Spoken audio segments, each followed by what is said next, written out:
안녕하십니까, 강한 주식입니다. 11월 6일 미국장 빠르게 정리를 하면서 오늘 시장 전략 알아보도록 하겠습니다.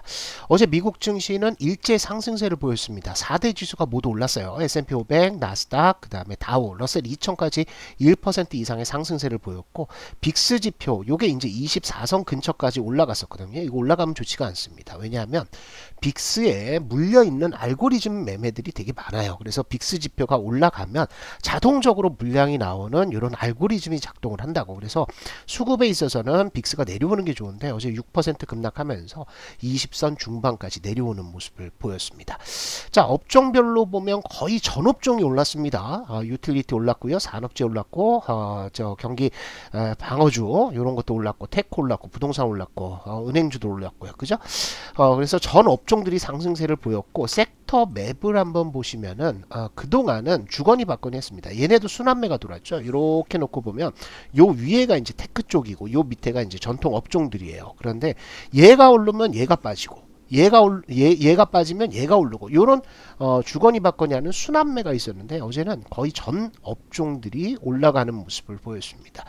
기업들을 좀 보시면 이런 분위기예요. 엔비디아가 장 초반에 상승을 했습니다. 엔비디아 상승세가 꽤 많이 나왔죠. 어제도 3% 가까운 상승을 보였는데 이것은 아스테라 랩스라는 기업이 있어요. 요게 주 고객사 중에 하나죠. 아스테라 랩스는 지난 3월 달에 상장을 했어요. 상장을 했는데 클라우드, 그 다음에 AI 인프라용 솔루션 업체입니다. 그래서 얘가 호실적을 발표를 하니까 엔비디아가 반도체 업종 전반을 땡겨 올렸습니다. 그러니까 하다못해 상장 폐지 우려에 빠졌던 슈퍼 마이크로 컴퓨터도 장중에 6%대 급등을 보였습니다. 요건 이제 실적 그 발표를 하고 나서 장 마감 시간에서는 마이너스 14% 급락을 하고 있는데 어쨌든 장중에는 얘도 올랐다는 거야. 슈퍼 마이크로 컴퓨터는 2019년에도 상장 폐지가 한번 됐었습니다. 회계 관련 이슈로 인해서. 그래서 정가가 있던 애인데 얘가 이번에도 11월 16일까지 회계 처리를 하지 못하면 얘는 상장 폐지될 거예요. 그런데 얘까지도 6% 올렸다는 것은 유동성이 전반적으로 공급이 됐다 이렇게 봐야 되겠죠. 그리고 일단 뭐 트럼프에 몰빵하고 있는 머스크 그 흐름들에 따라서 테슬라도 이제 3% 이상의 상승세가 붙었고요. 그 다음에 GM, 포드들도 2%대 강세를 보이는 모습을 보였습니다. 자, 어제 미국의 지표가 발표가 됐죠. 장이 상승 출발했는데 장중에 우리 시간으로 12시쯤이에요. ISM 비제조업 구매자 지수 PMI 지표가 발표가 됐습니다. 서비스업 지표인데 이게 어떻게 나왔냐? 지난달에 54.9가 나왔어요. 그런데 서비스업이 조금 둔화될 것이다 라고 예상을 했었거든. 그런데 그렇지 않고 56이 나와버렸습니다. 서프라이즈가 나왔더라는 거죠. 그래서 세부 지표들 보니까 고용이 좋아. 그죠? 고용이 48.1에서 48.0으로 소폭 하락할 것이다 라고 예상을 했는데 53이 나왔습니다. 50선을 기준으로 해서 요거보다 높으면은 좋은 거야. 그죠? 확장. 그 다음에 요거보다 낮으면 수축. 이렇게 얘기를 하죠. 그런데 고용이 너무나 좋은 거예요. 그죠?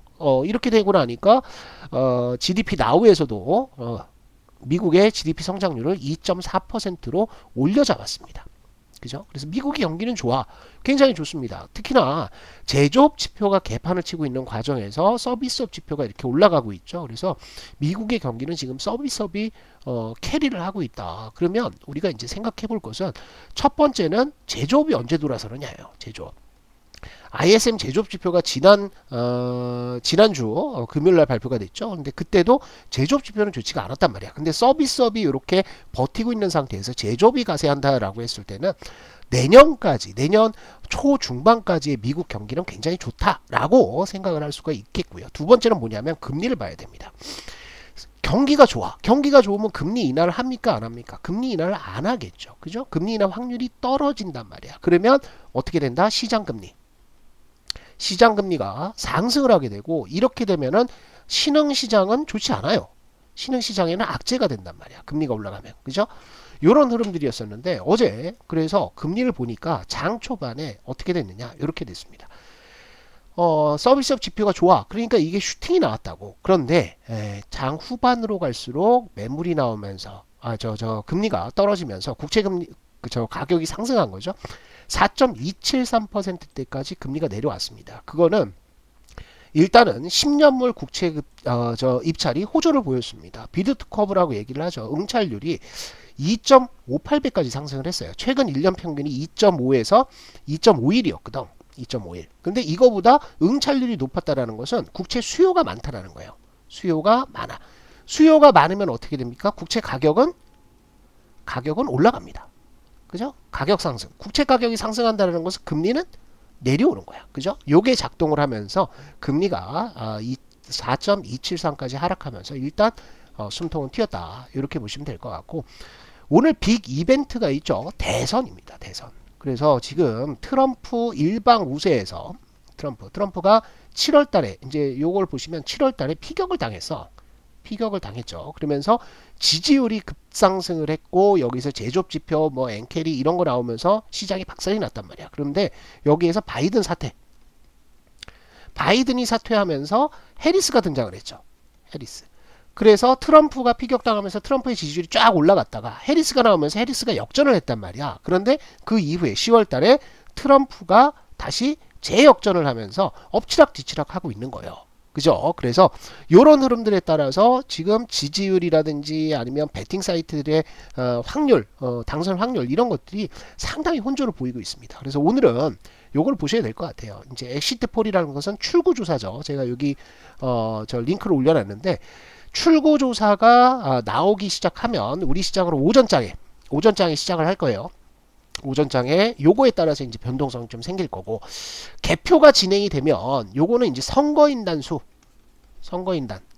인단수입니다. 선거인단수가 여기에서 나오는데, 요거에 따라서 아마 압도적인 표차가 난다라고 하면은 대략적으로 오후 2시에서 아니면 3시 요때쯤이면 윤곽이 드러날 것으로 보이거든요. 그래서 요거를 계속해서 새로 고침하는 날이 될 거다. 그래서 여기에 따라서 변동성이 나올 가능성들이 상당히 많다라고 보시고 참고를 하시면 좋을 것 같고요. 그러면 우리 시장에서는 어떠냐?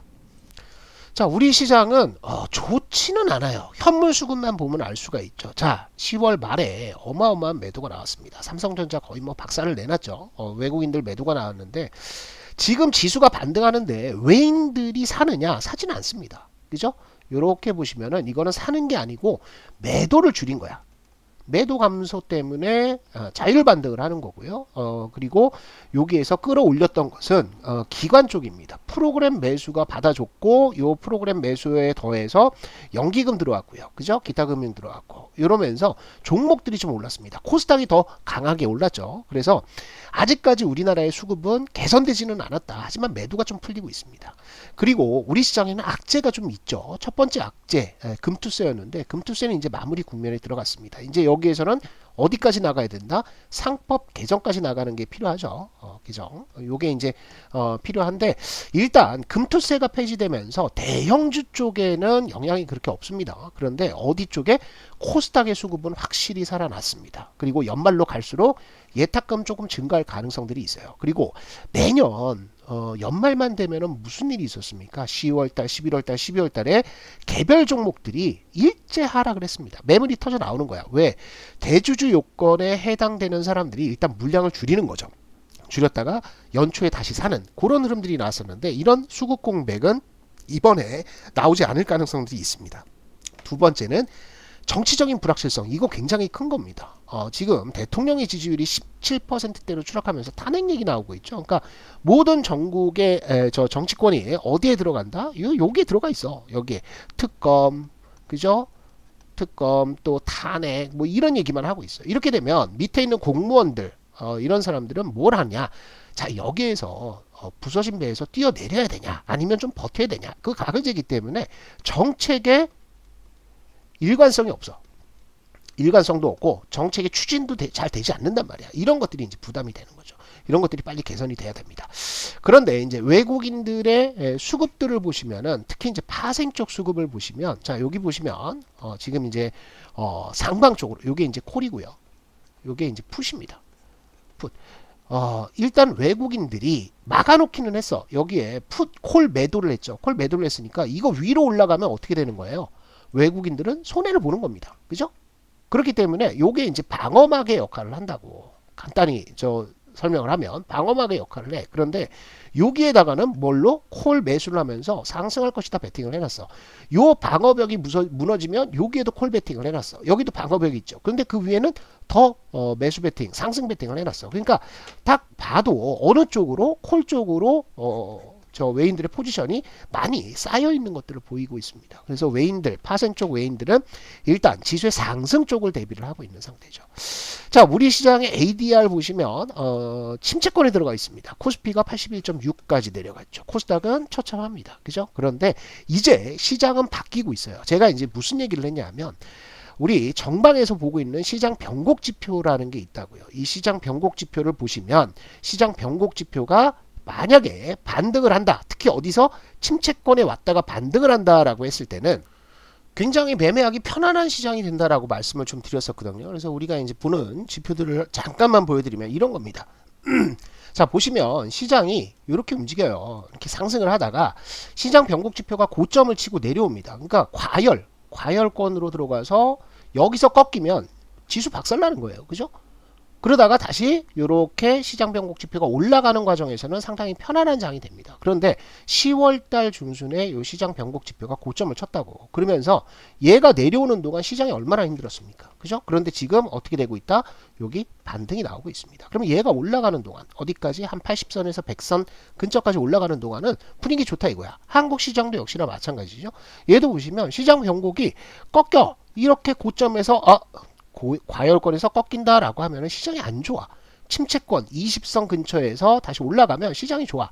그죠? 그런 흐름들이 어떻게 됐다? 10월 달에 시장 변곡이 꺾였고 그러면서 지수 급락이 나왔고 이제는 슬슬 돌리고 있습니다. 그죠? 살살살 돌리고 있어. 그럼 얘가 올라가는 동안은 일단 시장이 긍정적인 흐름들도 수급들이 좀 개선될 여지가 있다 이거야. 그래서 지금 요 코스피, 코스닥의 ADR도 80선부터 시작해서 이번에 얼마까지 올라갈지 모르겠어요. 120선, 얘도 120선 올라가는 동안은 여러분들이 매매를 좀 편하게 할 수 있다. 이렇게 보시면서 오늘부터는 현금 소진을 하시고요. 연말까지 또 연초까지 랠리를 한번 준비를 하시면 될 것 같아요. 중요한 것은 내년까지의 이 상승들이 얼마나 이어질지는 모르겠어요. 그런데 경기 사이클, 파동의 순환주기, 경기의 순환주기에 따르면 25년에는 꽤나 조심해야 되는 포인트들이 좀 있습니다. 그래서 항상 이 강한 주식과 함께 하시면서 조심을 좀 할 때는 확 조심한다. 비중 줄이고 인버스도 사고 그렇게 대응하는 전략들을 쓰시면 좋을 것 같습니다.